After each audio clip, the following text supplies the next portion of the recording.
Buenas tardes. Ay, cuánto quisiera decir Shabbat Shalom porque ha empezado el sábado, pero se está acabando. ¿Cómo han estado? ¿Cómo están aquellos que se unieron con nosotros por las redes sociales? Esperemos que estén bien. Estamos muy felices y muy gozosos de poder seguir continuando las Sagradas Escrituras. Y aunque estamos llegando al fin de esta gran campaña, es tiempo de conocer a Dios. Puede ser que produzca un poco de nostalgia, pero salimos con el corazón muy alegres, porque verdaderamente el nombre de nuestro Dios y de su Hijo Jesucristo han sido exaltados en esta campaña. Hermanos, estamos viviendo en tiempos difíciles. El hermano Daniel Cúcaro terminó hablando de Daniel capítulo 12. Y los himnos que nuestro hermano Freddy escogió para cantar en esta tarde van excelente con el tema que vamos a tocar. Verdaderamente estamos viviendo en tiempos difíciles donde necesitamos poner nuestros pies bien fundamentados en la palabra de Dios. La crisis que se viene no se va a poder resistir con la filosofía humana. Y para mí es un privilegio y un honor el poder compartir con ustedes hoy estas palabras de ánimo. Pero antes de empezar, vamos a pedir la bendición de nuestro Padre Celestial. Oremos.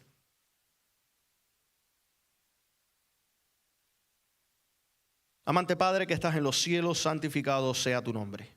Gracias por la oportunidad que tú nos das de poder abrir las Sagradas Escrituras. Pedimos, Padre, que en este momento nuestras mentes y nuestros corazones sean abiertos y que podamos nosotros recibir tu Santo Espíritu. Ayúdanos, Padre, a creer en tu palabra y a estar seguros de que tú estás con nosotros y que no nos has abandonado. Te pedimos todas estas cosas no porque hay méritos en nosotros, sino en los méritos de Cristo Jesús. Amén. El título del tema, vamos a buscarlo, es la voz de los profetas. ¿Por qué la voz de los profetas? La palabra de Dios es algo especial. Desde los tiempos antes de que Cristo caminó en esta tierra como un ser humano, Dios llamó a hombres y los inspiró con su espíritu para que nos entregaran su palabra, la palabra de Dios. Pero estos profetas, estos apóstoles, estos discípulos, a lo largo del tiempo, obviamente, han fallecido y están en el polvo de la tierra. Pero sus palabras siguen. ¿Por qué digo que siguen? Porque esas palabras que ellos compartieron les pertenece al único Dios verdadero. Y la palabra de Dios es viva y eficaz. Nunca cambiará. Será la misma. Incluso cuando estemos en el cielo, será algo que estaremos nosotros estudiando por la eternidad. Queriendo decir que la palabra de Dios es una fuente ilimitada, infinita. No tiene límite. No se le conoce cuál es el final del conocimiento o la palabra el pleno conocimiento en su totalidad. Porque siempre vamos a nosotros estar aprendiendo constantemente de la palabra de Dios. Pero en estos días que nosotros vivimos en el medio de la apostasía, en el medio de los problemas del mundo, en el medio de todo tipo de circunstancia penosa que hemos tenido que vivir, estamos nosotros seguros que la palabra de Dios está vigente para nuestro tiempo. Y aunque estos profetas en sus tiempos levantaron su voz en cuello y alto para proclamar las palabras que Dios les habían dado, aunque estén hoy en el descanso, nos toca a nosotros proclamar estas palabras. Los profetas profetizaron lo que Dios les entregó. La voz de los profetas se levantará hoy para hablar, predicar y compartir estas palabras. ¿Se entiende? Ahora, hay algo interesante en el sermón que había compartido el jueves, había compartido unas anécdotas o unas citas de Martín Lutero. Hoy no va a ser algo diferente. Hoy en realidad quiero explotar un poco más de este gran reformador. Martín Lutero dijo en su tiempo: yo predico como si Cristo fuese crucificado ayer, resucitó hoy y fuese a volver ¿cuándo? Mañana. Palabras excelentes, exquisitas, que van de acuerdo al Evangelio de Cristo. Y verdaderamente hoy nosotros tenemos que predicar como si Cristo hubiese muerto ayer, resucitó hoy y mañana ¿de qué? Ha de regresar. Pero también Martín Lutero declaró: la paz sí es posible, pero la verdad a cualquier costo. Si nosotros podemos intentar hallar la paz entre las personas, adelante. Toma todas las oportunidades que se te aparezcan. Pero si la verdad entra en peligro, nunca la pongas ni la sujetes a nada. La palabra de la verdad siempre debe de ser dicha. La hermana White, en Hechos de los Apóstoles, capítulo 28, hablando sobre los días de trabajo y prueba que pasaron los discípulos y los apóstoles, nos da palabras de ánimo en esta tarde. Ella dice: en medio de la constante tempestad de oposición, el clamor de los enemigos y la deserción de los amigos, el intrépido apóstol casi se descorazonaba. ¿Estaba pasando los apóstoles y al apóstol Pablo por la misma experiencia que estamos pasando nosotros? Absolutamente. Nuestros amigos y aquellos que dicen creer en la verdad se han levantado en contra nuestra. Y así como uno se siente descorazonado, uno se siente sin aliento, uno se siente cansado, uno se siente sin ánimo, también lo estaba el apóstol. Pero el apóstol miraba hacia atrás, hacia el Calvario, y con nuevo ardor se empeñaba en extender el conocimiento del crucificado. No estaba sino hollando la senda manchada de sangre que Cristo había hollado antes. No quería desistir de la guerra hasta que pudiera arrojar su armadura a los pies de su Redentor. ¿Cuánta realidad existe en esas palabras en nuestras vidas?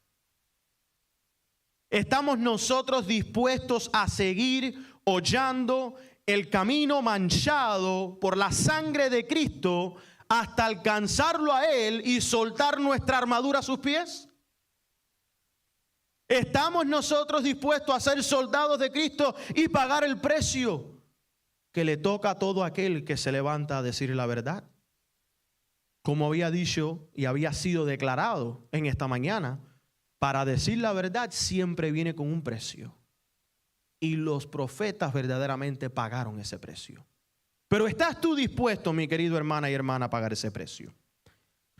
Dice la hermana White en el capítulo 58, hablando sobre la iglesia triunfante.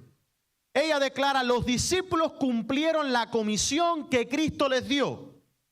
Y ella va a denotar su comisión, si ustedes leen en el capítulo, y quiero que lo lean completo. Pero más adelante ella declara: el evangelio fue llevado a toda nación en una sola ¿qué? Generación. No había internet, no habían aviones, no habían barcos que tenían motores potentes para poder viajar a través de los océanos en poco tiempo. No había carreteras, expressways, no había trenes, no había buses, no había nada de la tecnología que nosotros tenemos hoy. No obstante, el evangelio llegó a alcanzar el mundo entero. ¿En cuántas generaciones? En una. Quiere decir que esta verdad del Padre y del Hijo, que existe desde el momento que el plan de la salvación, el pacto eterno, fue hecho entre el Padre y el Hijo, y ha perdurado todo este tiempo, en esta generación va a alcanzar al mundo entero. Lo mismo que fue ayer será hoy. Los 12 discípulos no estaban solos en esta obra. Se unieron a ellos hombres que sentían el mismo ardor por el evangelio como lo sentían ellos, y los ángeles que estaban siempre listos y preparados para ayudarlos. Más adelante ella continúa diciendo, los discípulos eran hombres que sabían hablar y orar sinceramente, hombres, ojo, que podían apoderarse de la fuerza del poderoso de Israel. Ese era el secreto del por qué el evangelio llegó a alcanzar el mundo entero en una sola generación. Y sigue diciendo ella, cuán cerca estaban de quién, de Dios, y cuán estrechamente ligaban su honor personal a su trono. Su honor era el honor de ellos, la verdad de Dios era la suya. Cualquier ataque al evangelio hería profundamente sus almas, y con todo el poder de su ser luchaban por la causa de Cristo. Cristo se revelaba a ellos y le miraban como su guía. Esta es la herencia que dejaron los verdaderos padres de la iglesia, los discípulos de Cristo. Esta es la reputación que ellos tienen registrado en el cielo.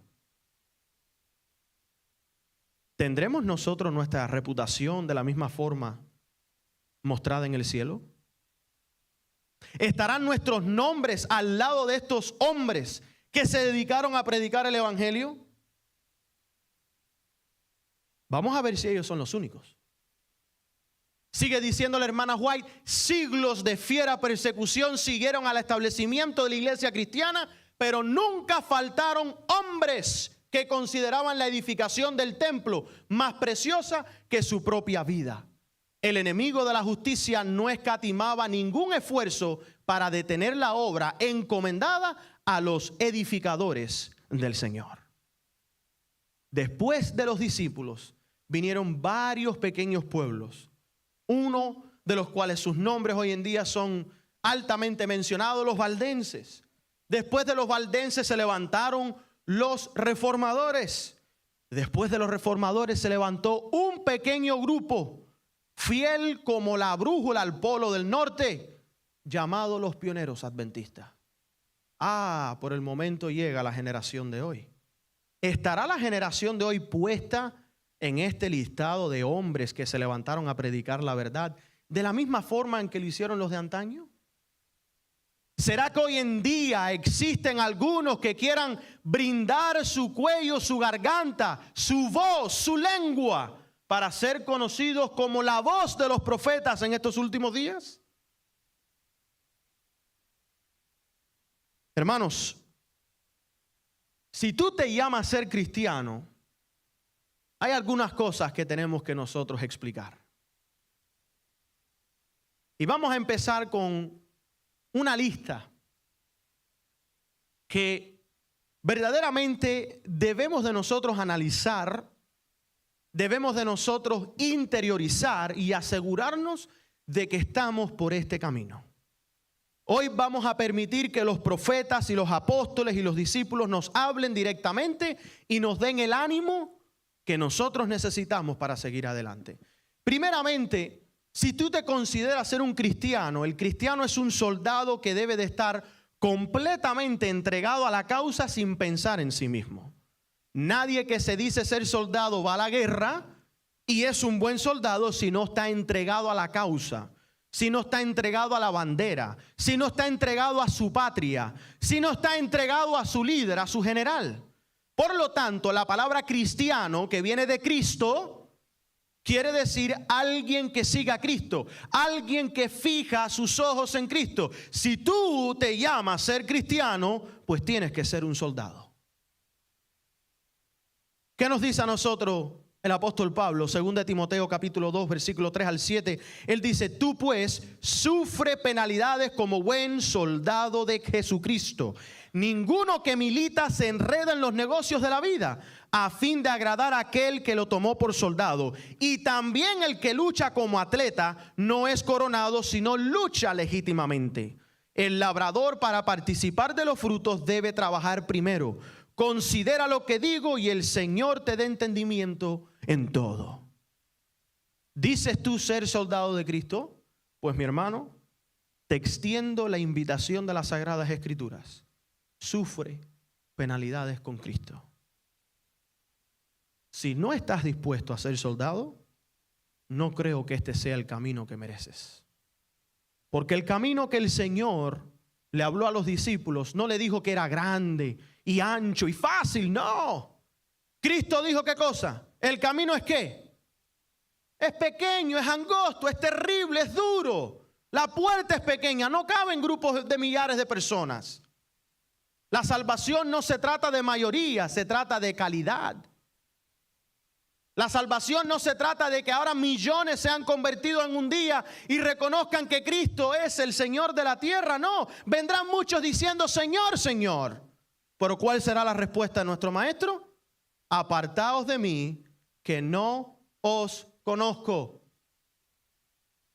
El evangelio de Cristo es un evangelio que verdaderamente es para los valientes, para hombres como Isaías, que a edad temprana se olvidaron del mundo y se dedicaron a la obra de Dios. Para hombres como Jeremías, que a pesar de que él amaba a su pueblo de Israel y les estaba amonestando y les estaba anunciando que venía juicio, lo apedreaban, lo golpeaban, lo quisieron matar varias veces, pero aún continuaba, ¿qué cosa? La lucha. Es para hombres como Pablo, que a pesar de que fue llevado frente al emperador romano, se le dio una sola oportunidad para él poder defender su caso. ¿Y qué decidió él? ¿Salvar su vida? No, presentar el evangelio de Jesucristo. ¿Y qué le costó a Pablo? Su cabeza. El evangelio es para hombres como Juan el Bautista, que se declaraba, soy la voz en el desierto, porque nadie quiere, ¿qué cosa? Escuchar. Y cuando llegó el momento para Juan el Bautista llamar al pecado por su nombre, ¿qué le costó? Su vida. Y dentro de la iglesia de Dios se levantan muchos que se aclaman ser cristianos, pero son lobos rapaces. No tienen el Espíritu de Cristo. Pero un buen soldado sí recibe el Espíritu de su Señor y empieza a caminar el camino que ya ha sido hollado por su Salvador, ese camino ensangrentado por su Salvador hacia la cruz. Mis queridos, el cristiano es aquel que siga a Cristo a donde sea que Él vaya. ¿Qué nos declara a nosotros las Sagradas Escrituras? Bueno, el mismo Cristo nos da a nosotros dos parábolas. ¿Y qué nos dicen estas dos parábolas? Porque el Hijo del Hombre, hablando de Jesús, no ha venido para perder las almas de los hombres, sino para salvarlas. Y se fueron a otra aldea. Y yendo ellos, uno le dijo en el camino, Señor, te seguiré a donde quiera que vayas. Y le dijo Jesús, las zorras tienen guaridas y las aves de los cielos nidos, mas el Hijo del Hombre no tiene donde, ¿qué cosa? Recostar la cabeza. Cristo le está diciendo, ¿estás tú seguro que quieres seguirme a donde sea que yo vaya? Porque este camino no es fácil. Este camino no es de dinero, este camino no es de fama, este camino no es el camino que todo el mundo quiere pisar. Y sigue diciendo, otro le dice, sígueme. Y le dijo, Señor, déjame que primero vaya y entierra a mi padre. Y Jesús le dijo, deja que los muertos entierren a sus muertos y tú ve y anuncia el reino de Dios. Si estás dispuesto a ser soldado de Cristo, si estás dispuesto a ser llamado cristiano, primeramente es el reino de los cielos y lo demás será, ¿qué cosa? Añadido. Pero ¿cuánto estamos dispuestos a nosotros a abandonar las cosas de este mundo? Como estaba diciendo Misael en esta mañana, a él como joven se le presentó la oportunidad de ir a estudiar, hacer una carrera, de hacerse un hombre, de crecer, tener un título, ejercer un buen trabajo en la vida. Pero recibió un llamado en su corazón. ¿Y cuál fue ese llamado? El de los discípulos. Sígueme. Recoge tus cosas y ¿qué cosa? Sígueme. ¿Y qué vamos a hacer, Señor? Yo te haré pescador de hombres. No para que los vendas al mundo y hagas dinero de ellos. ¿Qué es lo que hace un pescador? Pesca los peces del mar y los vende para que la gente pueda alimentarse y para él poder hacer ¿qué cosa? Su dinerito, ¿sí o no? Pero Cristo no llamó a nadie a pescar a hombres para hacer dinero de ellos y venderlos como esclavos. Ven y yo os haré pescadores de hombres para que conozcan la verdad. Y la verdad os hará ¿qué cosa? Libres. Ese es el camino que le espera al verdadero cristiano. Pero aún así, para la generación de hoy, Apocalipsis 14:4 nos habla claramente y nos dice: estos, hablando de los 144,000, son los que siguen al Cordero por donde quiera que va. El cristiano significa aquel que siga a Cristo donde sea que vaya el Cordero. El cristiano es aquel que vive para Cristo y no para sí mismo, pensando en glorificar el nombre del Padre y del Hijo. ¿Qué es lo que nosotros vemos en Filipenses capítulo 1, versículo 20 al 21? Conforme a mi anhelo y esperanza de que nada seré avergonzado, antes bien con toda confianza, como siempre, ahora también será magnificado Cristo en mi cuerpo. Aquí estaba hablando el apóstol sobre la naturaleza divina, el Espíritu Santo. Y dice el apóstol que Cristo será magnificado en mi cuerpo, o por vida o por muerte. Porque para mí el vivir es Cristo. Esa es la esperanza de gloria. Cristo en nosotros, la esperanza de gloria. Y sigue diciendo: y el morir es ganancia. ¿Por qué? Mas ya no vivo yo, mas vive Cristo en mí. Y eso lo encontramos en Gálatas capítulo 2, versículo 20 al 21. Con Cristo estoy juntamente crucificado, y ya no vivo yo, mas vive Cristo en mí. Y lo que ahora vivo en la carne, ojo, lo que ahora vivo en la carne, lo vivo en la fe del Hijo de Dios. Esto, mi hermano, significa recibiendo el don del Espíritu del Hijo que envía el Padre, tal como está declarado un poco más adelante en Gálatas 4, 4 al 6. Porque el Padre os ha enviado el Espíritu del Hijo que clama desde nosotros: Abba, Padre. Esto es lo que significa ser cristiano. El vivir para Cristo, ¿qué cosa es? Porque para mí el vivir para Cristo, ¿qué cosa es? Es bendición. Y el morir es ¿qué cosa? Ganancia. Sea como sea, en la vida o en la muerte, serviremos a Jehová. ¿Cuáles fueron las palabras de Josué? Escogeos hoy vosotros a quién serviréis, porque yo y mi casa serviremos a Jehová. ¿Cuál fue la respuesta de los 3 jóvenes hebreos frente a la crisis? No nos vamos a arrodillar a ninguna estatua y a ningún rey o reina Nabucodonosor. Y nuestro Dios nos puede librar. Pero aunque no nos librara, nosotros no adoraremos a la estatua. ¿Y qué le pasó a los 3 jóvenes hebreos? Fueron echados ¿a qué cosa? Al horno. ¿Estamos nosotros dispuestos a servir en la vida o en la muerte, mis queridos? El cristiano tiene un solo credo. ¿Cuál es el credo del cristiano? Sola Escritura. El grito que se escuchó al principio de los 1500. Sola Escritura, sola Escritura. Solamente la palabra. El grito de los reformadores. ¿Contra qué? Contra las injusticias de la iglesia, contra las mentiras de los hombres, contra los engaños de los líderes. Sola Escritura era el grito que se escuchaba en los 1500 en adelante. Incluso cuando llegamos al movimiento adventista del séptimo día, que fue declarado tanto por los pioneros como por nuestra sierva, la hermana White: para nosotros solamente hay un solo credo. ¿Y cuál es ese credo? Sola Escritura. Nadie está por encima de la ley. Nadie está por encima de la palabra. La palabra es el todo del hombre. Eso lo vemos nosotros registrado desde el tiempo de Isaías, cuando Isaías le declaró al pueblo a la ley y a ¿qué cosa? Al testimonio. Una forma hermosa de decir sola Escritura. Salmo 119, 7 al 12 y el versículo 105 nos dice algo interesante. Nos dice: te alabaré con rectitud de corazón, cuando aprendiere tus justos juicios, hablando de las revelaciones de Dios. Tus estatutos guardaré, hablando de la ley de Dios. No me dejes enteramente. ¿Con qué limpiará el joven su camino? Con guardar tu palabra, hablando de las sagradas escrituras. Con todo mi corazón te he buscado. No me dejes desviarme de tus mandamientos, hablando del carácter de Dios. En mi corazón he guardado tus dichos. He escuchado tu voz para no pecar contra ti. Bendito, oh Jehová, enséñame tus estatutos, enséñame tus designios, enséñame tu voluntad. Y ahora el versículo 105 que tanto todos nos conocemos. Lámpara es a mis pies tu palabra y lumbrera mi camino. Para el cristiano solamente hay un solo credo y esa es la sola escritura, la palabra de Dios. Mateo 7:24 nos declara: cualquiera pues que me oye estas palabras y las hace, le compararé a un hombre prudente que edificó su casa. ¿Sobre qué cosa? Sobre la roca. El firme fundamento de todo cristiano es la verdad, la palabra de Dios. Cristo declara: yo soy la verdad.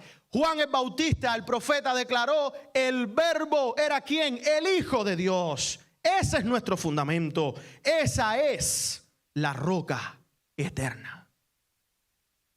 Pero continuamos con nuestra línea de qué significa ser un verdadero cristiano.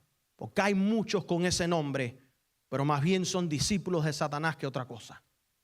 El cristiano vive, no solamente la tiene como credo, pero vive de la palabra de Dios. Isaías 55:3: inclinad vuestro oído y venid a mí, oíd y vivirá vuestra alma, y haré con vosotros pacto eterno, las misericordias firmes a David. ¿Qué dice ahí? Inclinad vuestro oído, venid a mí, oíd y vivirá vuestra alma.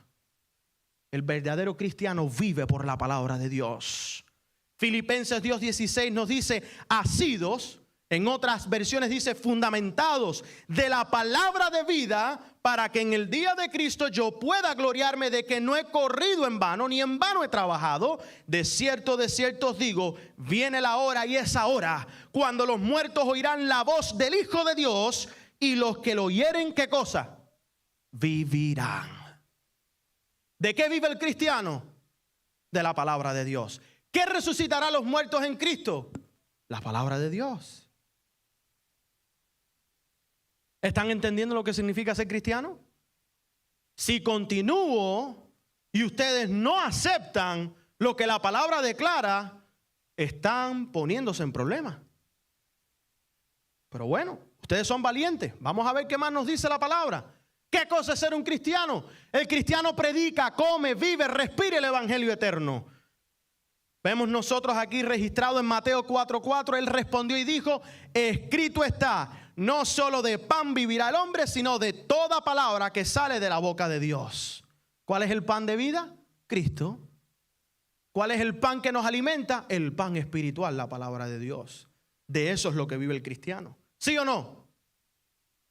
¿Qué más nos dice Juan 7:38? El que cree en mí, como dice la Escritura, de su interior correrán ríos de agua viva. ¿Por qué desde su interior van a correr ríos de agua viva? ¿Quién es el agua viva? Es Cristo.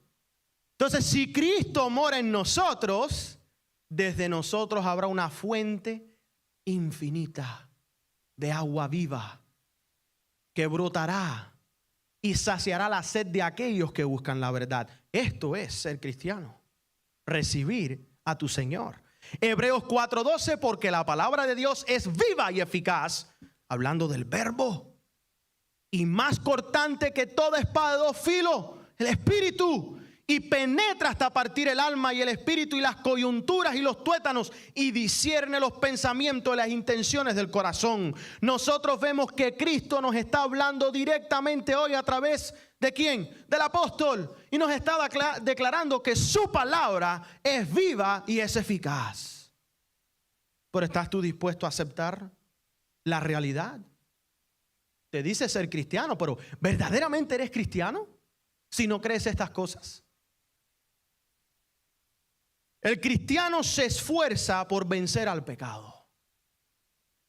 No solamente dice creer en Cristo y que lo va a seguir y que va a recibir a Cristo en el corazón. Si tú recibes a Cristo en el corazón, algo tiene que cambiar. Y lo primero que va a cambiar, mis queridos hermanos, es que el cristiano se esfuerza por vencer ¿a qué cosa? Al pecado. ¿Y por qué? Bueno, primeramente, ¿de dónde proviene toda fuerza para nosotros poder vencer? De Cristo. La palabra en Filipenses 4:13 nos dice: todo lo puedo en Cristo, que ¿qué cosa? Que me fortalece. Estoy cansado de ver estos versículos por el Facebook, por el YouTube, por todo tipo de medios sociales. La gente hablando de una carrera, la gente hablando de un maratón, la gente hablando de metas que se proponen en la vida. Pero nadie pone: estoy luchando contra el pecado. Todo lo puedo en Cristo que me fortalece. ¿Por qué? ¿Estamos nosotros interesados en abandonar el pecado? Romanos 13:14, sino vestíos del Señor Jesucristo y no proveáis para los deseos de la carne. Si tú dices ser cristiano, no puedes estar alimentando los deseos de la carne. No estás llamado a alimentar los deseos de la carne. 2 Timoteo 2:22, huye también de las pasiones juveniles y sigue la justicia, la fe, el amor y la paz con los que de corazón limpio invocan al Señor. Hay muchos dentro de nosotros que aclaman ser cristianos, que dicen estar contra el pecado, pero no siguen a la justicia, no tienen fe, no hay amor, no hay paz y están en contra de los que de corazón limpio invocan al Señor. Si tú quieres ser cristiano, esto tiene que ser parte de la descripción de tu vida. Gálatas 5:16, digo pues, andad en el Espíritu y no satisfagáis los deseos de la carne. Una vez más, el apóstol está hablando a la iglesia de Gálatas. El apóstol está hablando a los grupos cristianos en aquel tiempo. Dios nos está hablando hoy para alimentar los deseos de la carne. Alimenta el hombre espiritual. Si no estás dispuesto a hacer esto, los próximos 2 pasos que vamos a leer van a ser fuertes. El cristiano es aquel que busca vencer al pecado porque tiene la fe y la convicción que todo es posible en Cristo que nos fortalece. ¿O acaso solamente creemos 2 Corintios 3:17 para cuando se trata de explicar el Espíritu? El Señor es el Espíritu y nos quedamos ahí. El Señor es el Espíritu y donde está el Espíritu, allí hay ¿qué cosa? Allí hay ¿qué cosa? Libertad. ¿Cómo nosotros podemos decir que creemos en 2 Corintios 3:17 si no enfatizamos que donde está el Espíritu hay libertad de pecado? Donde está el Espíritu hay libertad de mentiras, hay libertad de engaños, hay libertad del vino de la Babilonia. ¿Estamos entendiendo? Vamos a ver cuál es el próximo paso. Paso número 8. ¿Qué nos dice? El cristiano es aquel que busca solamente en ser un experto en hundir al yo y morir al yo. He escuchado a muchos cristianos decir: oh, yo estoy santificado, me estoy santificando. Estás mal. Tú no te santificas, te santifica el Señor. Nuestro trabajo es hundir y morir al yo, tal como lo declara la palabra, tal como lo declaran los apóstoles. Gálatas 2:20, con Cristo estoy, una vez más, con Cristo estoy juntamente crucificado y ya no vivo yo, mas vive Cristo en mí. Y lo que ahora vivo en la carne, lo vivo en la fe del Hijo de Dios, el cual me amó y se entregó a sí mismo por mí. Colosenses 2:20 nos añade: pues si habéis muerto con Cristo en cuanto a los rudimentos del mundo, ¿por qué, cómo, si vivieses en el mundo, os sometéis a preceptos? Romanos 6:6, sabiendo esto, que nuestro viejo hombre fue crucificado juntamente con él, para que el cuerpo del pecado sea destruido, a fin de que no sirvamos más al pecado. Y 2 Corintios 4:11, porque nosotros que vivimos siempre estamos entregados a muerte por causa de Jesús, para que también la vida de Jesús se manifieste en nuestra carne mortal. ¿Cómo se va a manifestar la vida de Jesús en nuestra carne mortal? ¿A través de qué? De su Espíritu. Santifícalos en tu verdad, tu palabra es la verdad. La oración de Cristo constantemente fue al buscar que sus discípulos fueran santificados a través de ¿qué? De su poder, no del poder del hombre. Creamos nuestra propia justificación y ya no creemos en la justificación por la fe. Ya no creemos en ser justificados por Cristo. Ahora creemos en ser justificados guardando las leyes y todas las cosas y los preceptos, porque creemos que el poder está en nosotros, pero no. ¿Qué vas a hacer tú cuando te encuentres frente al Rey de Reyes, al Rey de Reyes y Señor de Señores y no estés reflejando su carácter, no te va a reconocer. Mis queridos, el cristiano no es un luchador inquisidor. El cristiano no es un luchador inquisidor, es un experto en las palabras de vida, de salvamento. El cristiano no está para perseguir a los demás, no está para acusar a nadie. El cristiano está para predicar la verdad, presentar la verdad, el evangelio eterno, Hechos 2:21, y todo aquel que invocar el nombre del Señor será salvo. Las buenas nuevas que tú tienes que compartir con las personas. ¿Conoces a Jesús? ¿Sabes que Jesús es el Hijo de Dios? ¿Sabes que Dios envió a su Hijo para que muriera por ti para perdón de tus pecados? ¿Sabes que si tú invocas el nombre del Señor, tú y tu casa serán salvos? Marcos 16:16, el que creyere y fuere bautizado será salvo, mas el que no creyere será ¿qué cosa? Condenado. El mundo ya está condenado. Llamar al pecado por su nombre siempre. ¿Cómo vas a hablar de las buenas nuevas si no dar a notar la necesidad que tiene el hombre si no llamas al pecado por su nombre? El mundo no necesita más condenación del que ya tiene. El mundo necesita las palabras que lo salvarán. Y esas palabras se encuentran en las Sagradas Escrituras. Esas palabras se encuentran en el Evangelio eterno. ¿Para qué fue que Cristo envió al Hijo? ¿Para condenar al mundo? La respuesta es no. Juan 3:17. Y no lo envió para condenar al mundo, sino para que el mundo fuera salvo a través de ¿quién? De Él. Hechos 13:47, porque así nos ha mandado el Señor diciendo, te he puesto para luz de los gentiles, a fin de que seas para salvación hasta lo último de la tierra. Esa es nuestra misión.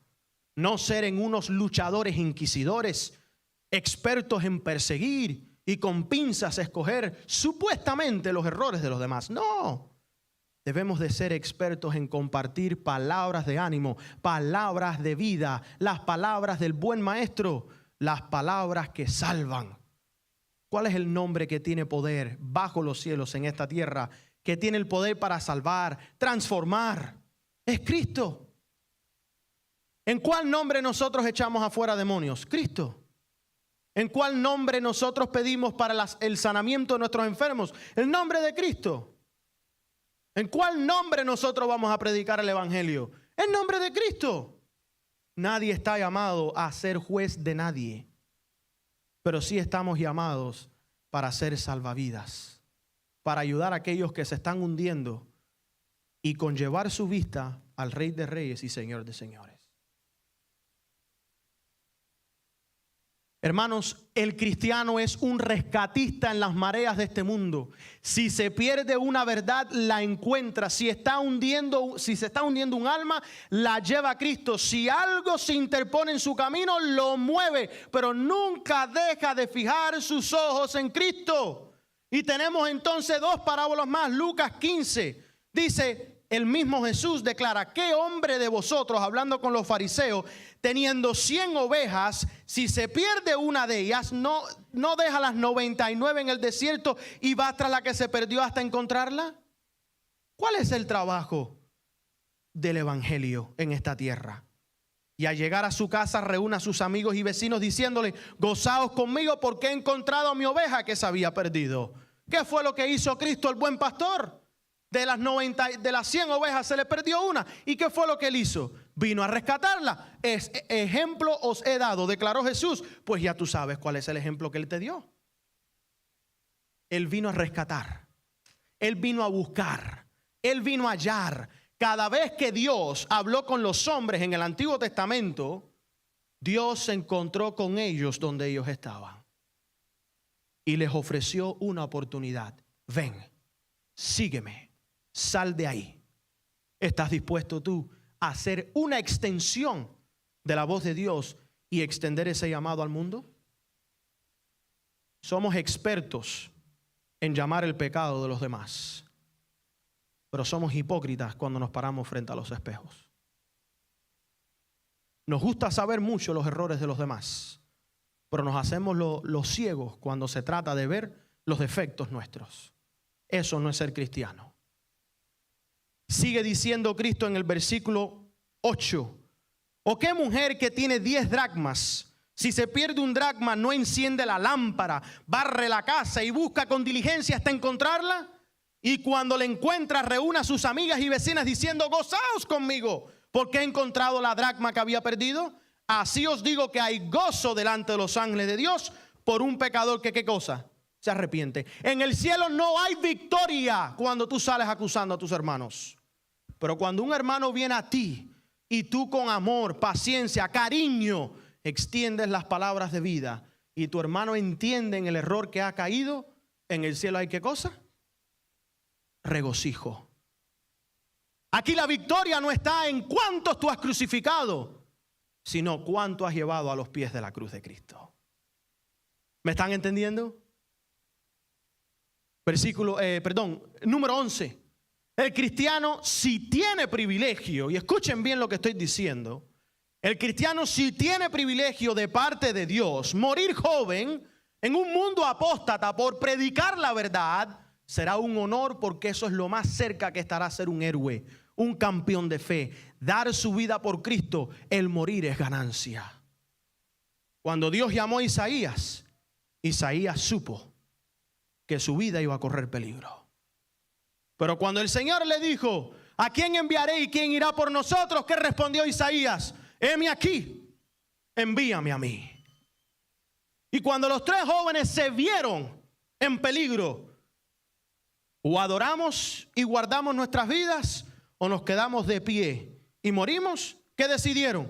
Quedarse de pie. Y cuando en el tiempo de Daniel se puso el decreto que no se podía orar, que no se podía adorar a Dios, ¿qué decidió él? Ser fiel. Cuando José estaba en Egipto, ¿qué decidió él? Ser fiel. Todos estuvieron dispuestos a entregar sus vidas, porque ellos entendían que morir por el evangelio era lo más cercano que podían ellos llegar a ser llamados héroes, campeones de la fe. ¿Cuántos reformadores siguieron estos pasos? Muchos. ¿Y nuestros pioneros? ¿Ellos también entregaron sus vidas de tal forma? No solamente la de ellos, pero la de su familia. Muchos de nuestros pioneros sufrieron muchos daños en su salud porque se desgastaron viviendo. ¿Para quién? ¿Para ellos mismos? No. Para la proclamación del evangelio de los 3 ángeles. Para la proclamación del mensaje de la vida eterna. Ellos se entregaron profundamente. ¿Qué nos dice a nosotros Romanos 6? Versículo 8 en adelante nos dice: y si morimos con Cristo, creemos que también viviremos con Él, sabiendo que Cristo, habiendo resucitado de los muertos, ya no muere. La muerte no se enseñorea más de Él, porque cuanto murió al pecado, murió una vez por todas, mas en cuanto vive, para Dios, ¿qué cosa? Vive. Es preferible perder tu vida en esta tierra y no perderla al pecado, que vivir tu vida en esta tierra y perderla al pecado. ¿Y qué nos dice a nosotros? Filipenses 1:21, porque para mí el vivir es Cristo y el morir es ganancia. Mas si el vivir en la carne, aquí en la tierra, resulta para mí en beneficio de la obra, no sé entonces qué escoger. Porque Pablo tenía tantas ansias de servir a su Dios que le daba igual vivir o morir. Pero prefería morir que vivir. ¿Saben por qué? ¿Cuántos tienen el privilegio de sellar su vida de la misma forma en que su Redentor la selló con ellos? Pero hemos crecido en una iglesia donde nos han dado mucho miedo con respecto a la muerte.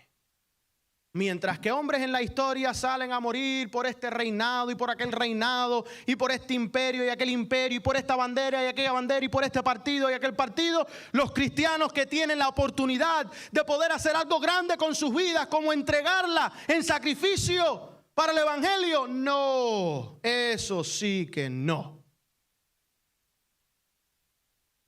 Parece que ni siquiera aceptamos lo que la historia ha registrado de los reformadores cuando eran llevados a la hoguera. Que cada vez que los metían en la hoguera, ¿cómo morían ellos? ¿Con miedo? Reclamando, ¿por qué yo? Cantando himnos.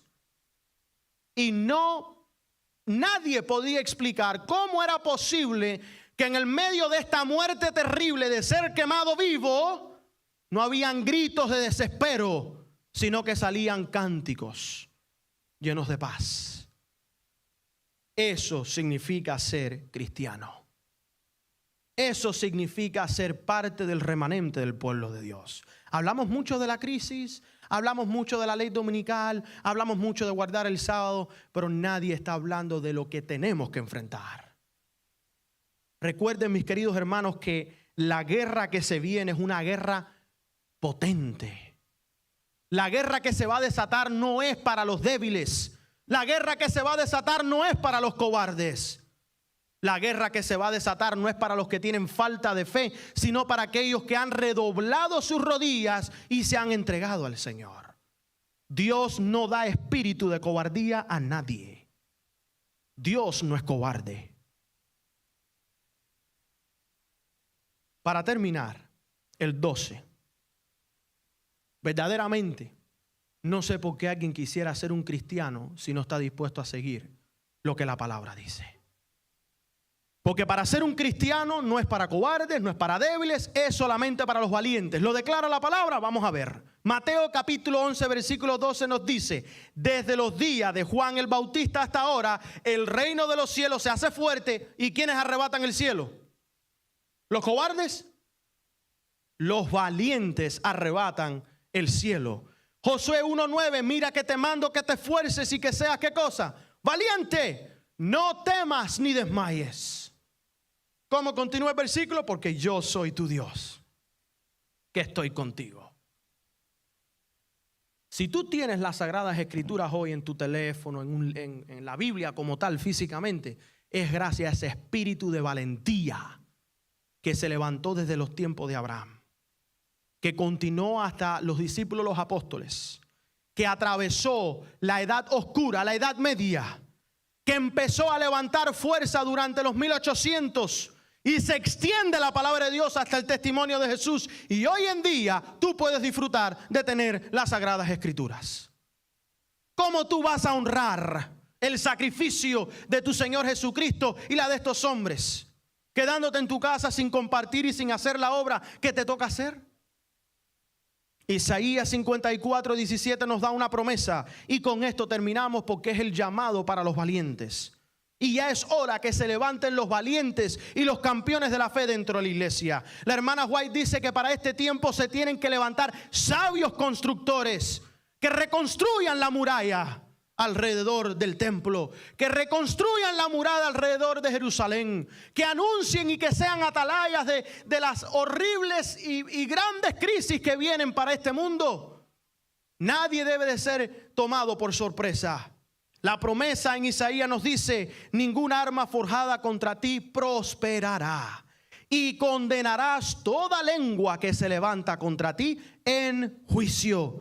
Esta es la herencia de ¿quién? De los siervos de Jehová, y su salvación de mí vendrá. Así ha dicho ¿quién? Ha dicho Jehová. Es tiempo de conocer a Dios, porque la crisis que se viene, si tú dices ser cristiano, no vas a pasarla si no crees lo que declaran las Sagradas Escrituras. Si tú dices conocer a Dios, pues tienes que estar tú bien consciente a quién tú estás sirviendo, porque hay una guerra. No la puedes ver con tus ojos físicamente, pero hay una guerra allá afuera. Dice la hermana White que si nuestros ojos fueran abiertos y pudiéramos ver el campo de batalla por el cual nosotros estaríamos, hermanos, esto es serio. Los demonios constantemente están tratando de ganar una pulgada en nuestras vidas. La guerra espiritual que existe hoy a nuestro alrededor es tan mala como la Primera Guerra Mundial, cuando los hombres estaban tratando de ganar pulgada por pulgada, de trinchera en trinchera. Es peor que la Segunda Guerra Mundial, donde habían bombas en el aire, en el suelo, bajo el mar, sobre el mar, por todas partes. La mortandad venía por todas partes. La guerra que está sucediendo hoy es más peligrosa que estas guerras. ¿Saben por qué? Porque no podemos sentirlas con nuestros sentidos humanos. Y por lo tanto estamos más dormidos que despiertos. Noten ¿Cuántas veces Cristo le dijo a sus discípulos, velad y orad? 3 veces. Oren, porque mañana es ¿qué cosa? ¿Cuántas veces fue Cristo a orar con su Padre en privado? 3 veces. Y las 3 veces que regresó, ¿cómo estaban sus discípulos? Como decimos en Cuba, en el 5.º sueño. Pero me llama la atención que cuando vino el tumulto de personas, ¿quién es Jesús de Nazaret? Y fueron a apresar a Jesús, ahí sale Pedro, ¡ah! Y le corta la oreja a uno. Pero si Dios no te llamó a cortarle la oreja a nadie, te llamó a que ¿qué cosa? Velad y orad. Ah, pero estamos dispuestos a sacar la espada contra el otro. Pero no estamos dispuestos a ¿qué cosa? Doblar nuestras rodillas. No, mis queridos. Este evangelio no se gana sacando la espada. Este evangelio no se gana tirando bombas. Este evangelio no se gana acusando a nadie. Este evangelio se gana muriendo al yo y dejando que Cristo viva en ti. Dicen muchos que conocer la verdad del Padre y del Hijo no tiene nada que ver con salvación. Están completamente equivocados. Porque al tú no conocer quién es tu Dios, no vas a reconocer quién es tu general. Y al tú no reconocer quién es tu general, no vas a poder recibir su espíritu, no vas a poder recibir su aliento, no vas a poder recibir su poder, no vas a poder recibir su ánimo. Y por lo tanto, en el medio del campo, la batalla, vas a estar confundido. Y eso es exactamente lo que la hermana White vio en una visión. Ella vio una batalla donde ambos ejércitos se mezclaron y empezaron a luchar. Y dice ella que era una batalla arduamente impresionante. La gente era luchando. Y dice ella que se pasaban el estandarte de mano en mano. No se sabía quién era quién. Pero de repente hubo uno que llamó retirada. El Señor, Cristo Jesús, para que su grupo y su pueblo, ¿qué cosa? Se reuniera. Y dice la hermana White que cuando Cristo llamó a la retirada en esa visión, Satanás creyó que estaba venciendo. ¡Ja! Se están retirando.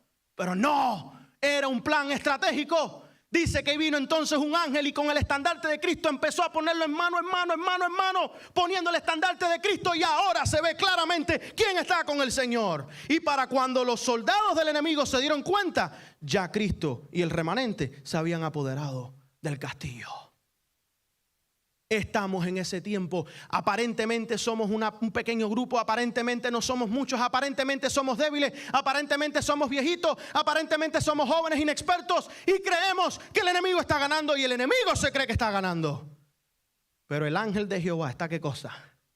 Toma el estandarte de Cristo. Toma el estandarte de Cristo. Toma el estandarte de Cristo. Querida familia, ¿estás tú dispuesto a pararte en esta tarde? Ahí donde tú estás mirando a través de las cámaras, ¿estás dispuesto a levantarte en tu casa y recibir el estandarte en tu mano y decir, heme aquí, envíame a mí?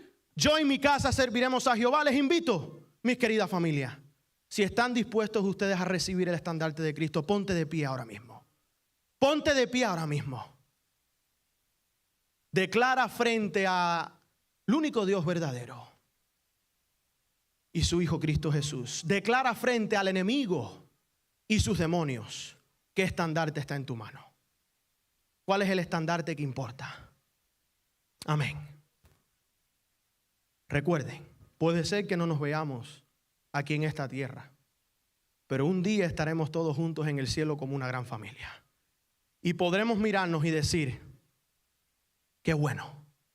Qué bueno que estuviste levantando el estandarte de Cristo. Ahora miremos a nuestro Dios y miremos al Cordero y adorémosle. ¿Verdad? Oremos. Quédense ustedes parados. Yo me voy a arrodillar. Amante Padre que estás en los cielos, santificado sea tu nombre. Gracias, Padre, por la oportunidad que tú nos das de poder entender el llamado que tú nos haces hoy.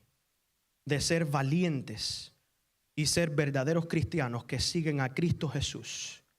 Pedimos, Padre, que en cada persona que se ha levantado aquí en persona y a través de las cámaras, que puedan recibir de parte de la mano del ángel de Jehová el estandarte de tu Hijo Cristo Jesús. Que estén dispuestos a defender este evangelio, que estén dispuestos a compartir este evangelio, que estén dispuestos a vivir y morir por este evangelio. Danos tu fuerza, Padre. La palabra en Zacarías dice, no es con ejército y no es con fuerza humana, sino con mi espíritu. Padre, danos de tu espíritu.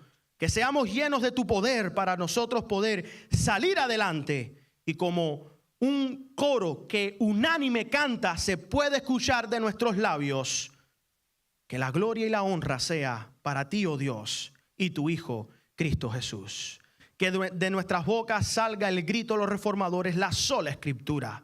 Que de nuestra boca salgan solamente las palabras del Evangelio de Cristo y que nosotros podamos testificar que te pertenecemos a ti, oh, tú único Dios verdadero, y tu Hijo Jesucristo a quien tú has enviado. Pedimos estas cosas en el nombre de Jesús. Amén y amén. Familia, que Dios me los bendiga. Se pueden sentar.